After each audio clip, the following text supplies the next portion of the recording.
Hello and welcome to the Tomyn Tech Tip, where you can get quick tech tips in 3 minutes or less. Today's tech tip is on how to get started with Nearpod, and we're going to show how to do that with Google Slides, and we'll start with Google Slides. And then we're also going to show you some cool new features. One of them is how to co-present with someone else. So let's hit escape real quick, and let's look at these slides. So here I've just made a couple of slides that go along with this, just as an example.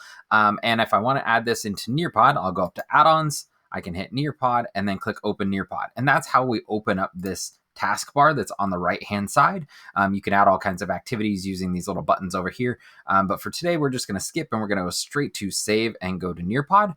When I click that, it's going to then bring those slides over, and it'll take a few minutes. It might say saving and take a few minutes. So you want to start this before class, or the day before or whatever. It only takes about 10 minutes at the most, depending on how many slides you have, but it's good to start it beforehand.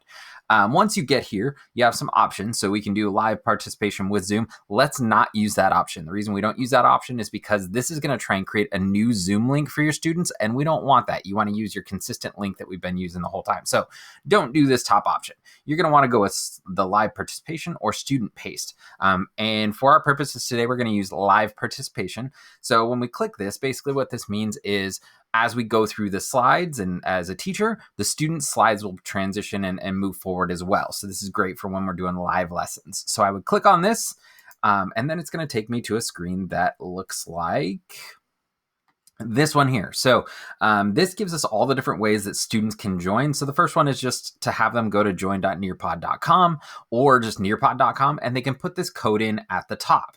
And it'll ask them for their name, and then they can get and join your lesson. The other way is to copy this link and send it to them via Google Classroom or through the chat or some other method. You can email it out to students also. You could post this in Google Classroom and have it automatically post. You could do it through Remind. We don't use Teams, so we won't worry about that. But the other thing that I wanted to point out down here at the bottom, you'll have this co-teacher link.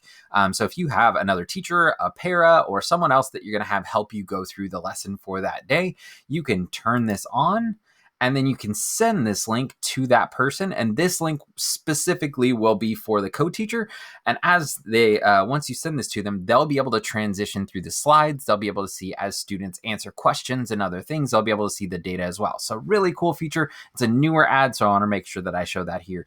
But once the students click onto their copy link here, they should be good to go, and you should be able to start your lesson.